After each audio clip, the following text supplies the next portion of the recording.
Bon, il semblerait que je me sois trompé en disant que les prochains champions de Legend of Runeterra seraient peut-être Fiddlesticks et Syndra. C'est pas grave. Non. Ça arrive à tout le monde de se tromper. T'es nul. En plus, l'arrivée de Morgana était plutôt prévisible, vu que dans l'extension avec Atrox et tous les autres Darkin, on a eu Kayle et Mira, la maman de Kayle et Morgana. C'était pas un événement canon, vu qu'il y a plus ou moins la fin du monde, mais ça nous a quand même permis d'avoir le retour de Mira, la manifestation de la justice, et ça a apporté pas mal de lore potentiel. Morgana, pour le coup, est un champion avec pas mal de lore, même si elle reste mystérieuse malgré tout. Elle et Kayle sont plus ou moins à l'origine de la religion de Demacia. Kayle, la protectrice ailée, et Morgana, la dame voilée.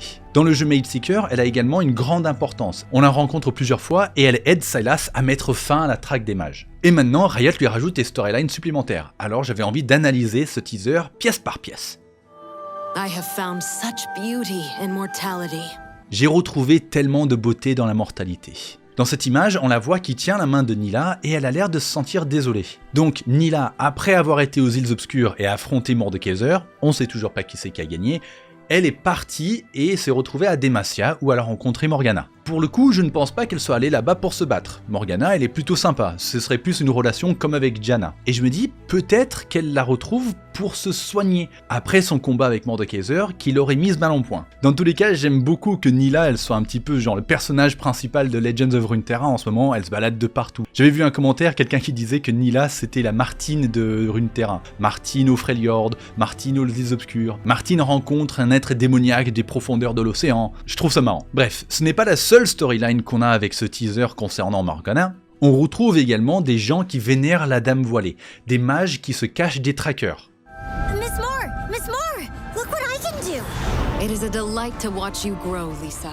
Avec cette voiceline, on dirait presque que Morgana aurait adopté cet enfant. C'est tout à fait possible, pourquoi pas, ou alors elle le guide simplement. L'autre voiceline de cet enfant me met un petit peu le doute sur un certain point.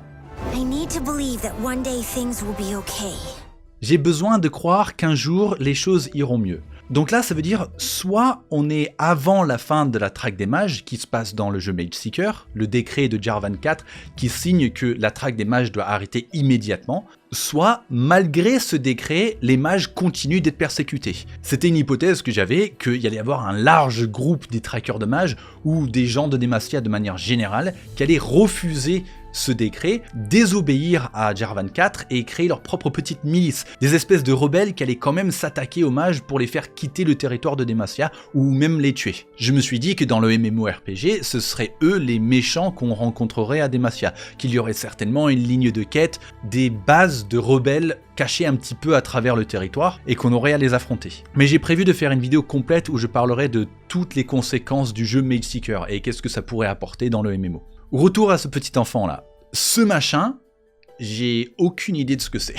Ça ressemble à une marionnette géante, peut-être que l'enfant le contrôle, ou alors peut-être que c'est une création de Morgana pour l'aider à apprendre à maîtriser sa magie. C'est vrai que ça a une allure de démon, mais je suis à peu près 100% sûr que c'est pas un démon, ça ferait pas vraiment sens. On voit qu'il aide l'enfant à lire dans un bouquin de magie, probablement pour mieux arriver à contrôler ses pouvoirs. Et c'est pour ça que l'enfant s'extasie de dire à Morgana « Regarde ce que j'arrive à faire, je suis trop fort !» L'image d'après, on voit une espèce de temple avec des miroirs cassés tout à l'intérieur. C'est clairement un temple qui est dédié à Morgana. On retrouve les mêmes couleurs emblématiques de la Dame Voilée, et donc il y a plusieurs personnes qui sont en train de prier. Les miroirs cassés par contre, on ne sait pas s'ils étaient déjà cassés ou s'ils sont en train de se casser. On dirait qu'il y a des morceaux qui sont en train de tomber, donc peut-être que ça présage une attaque sur ce temple. J'ai du mal à tirer des informations avec cette image, mais on verra avec la description qu'il y aura avec. L'image d'après, elle est très cool. C'est Mira sous forme humaine, ou presque, vu qu'il y a les ailes. On voit qu'il y a écrit « Aspect of Justice », donc la manifestation de la justice. C'est bien donc Mira et pas Kayle. Il y avait certaines personnes qui pensaient que ce serait Kayle. Comme je disais tout à l'heure, déjà dans l'extension avec les Darkin, où on avait un Darkin par région, qui se rassemblaient tous autour de Xolani et Atrox qui s'affrontent, et Ryze qui sauve le monde grâce aux runes telluriques, et ben il y avait Mira qui avait été présentée comme personnage. Mais c'était sous la forme d'un ange biblique, 6 paires d'ailes, pas de visage,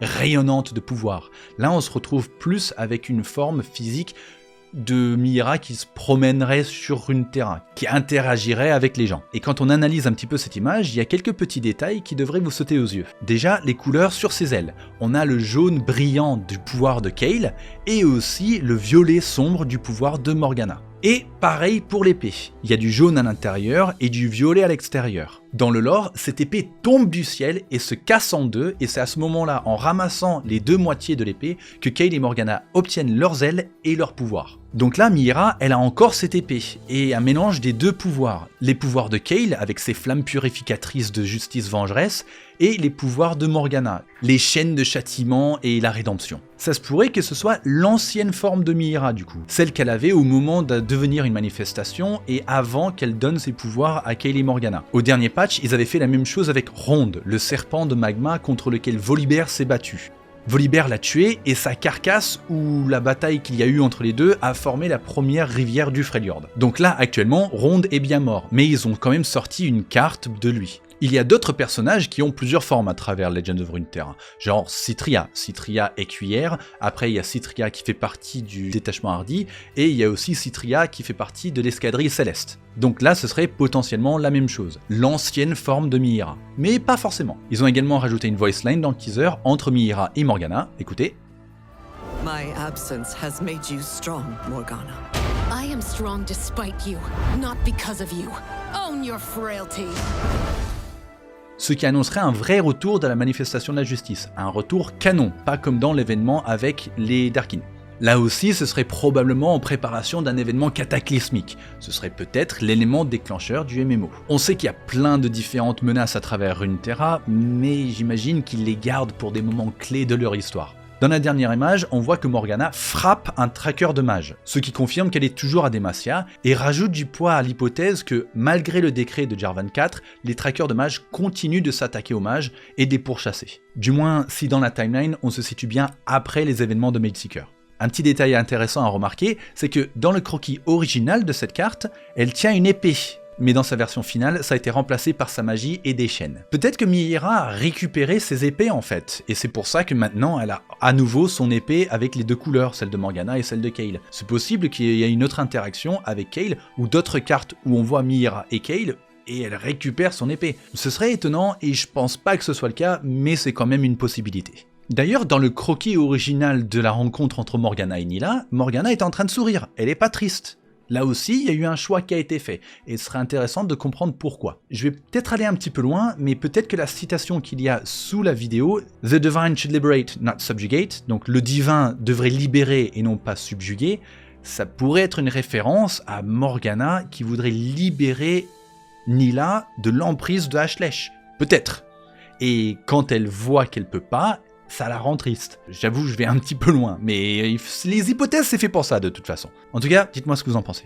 Et pour le coup, le dernier champion qui devrait arriver avec cette extension, on le saura plus tard aujourd'hui, mais donnez-moi aussi vos avis, parce que clairement ce sera pas Fiddlesticks ou Syndra, mais après une petite recherche, et des gens de mon Discord qui m'ont aiguillé dans la bonne direction, ce serait possible que ce soit Xin Zhao. En général, dans les patchs qui précèdent les sorties de champions sur Legends of Runeterra, qui s'appellent les patchs de variété, il y a des petits indices sur les champions qui vont sortir. La dernière fois, il y avait un oiseau électrique qui présageait l'arrivée de Volibear. Et cette fois-ci, on a eu un bateau de Demacia avec une citation de Jarvan 3 dessus. Jarvan 3 étant relié à Xin Zhao, ça ferait sens que ce soit Xin Zhao. Et ça me ferait vraiment plaisir parce que c'est mon main dans League of Legends. En tout cas, merci de m'avoir suivi pour cette vidéo et on verra ce soir si j'ai raison. À la prochaine!